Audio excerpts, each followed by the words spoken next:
खळबळ उडवणारी घटना घडली असून मिरज कुपवाड शहर महानगरपालिकेचे मुख्य अग्निशमन अधिकारी सुनील माळी यांच्यावर अज्ञात हल्लेखोरांनी जीवघेणा चाकू हल्ला केला। हा हल्ला त्यांच्या कलानगर येथील घरासमोरच करण्यात आला असून चाकू फुफ्फुसात अडकल्याने ते गंभीर जखमी झालेत। सध्या त्यांची प्रकृती चिंताजनक असल्याची माहिती आहे। हल्ल्यानंतर सुनील माळी यांना तत्काळ सांगलीतील मेहता या खासगी रुग्णालयात दाखल करण्यात आले।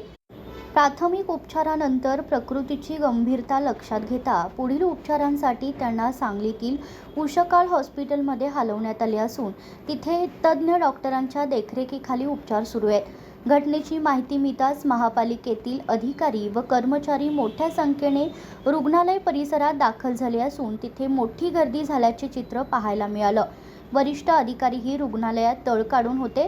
सुनील माळी हे कुटुंबियांसह कलानगर परिसरात वास्तव्यास आहेत। मंगळवारी दिवसभर कामकाज आटपून ते सायंकाळी एका मित्रासोबत दुचाकीवरून घरी परतत असताना त्यांच्या घराजवळ दबा धरून बसलेल्या 2 हल्लेखोरांनी अचानक हल्ला केला। चाकूने त्यांच्या पोटाच्या उजव्या बाजूला वार करण्यात आला असून वार करताच चाकू शरीरातच अडकला। माळी यांच्या मित्रांनी आरडाओरडा केल्यानंतर हल्लेखोर घटनास्थळावरून पळून गेले।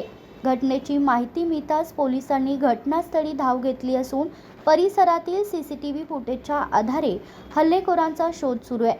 हल्ल्यामागील कारण अद्याप अस्पष्ट असून या घटनेमुळे शहरात मोठी खळबळ उडाली आहे।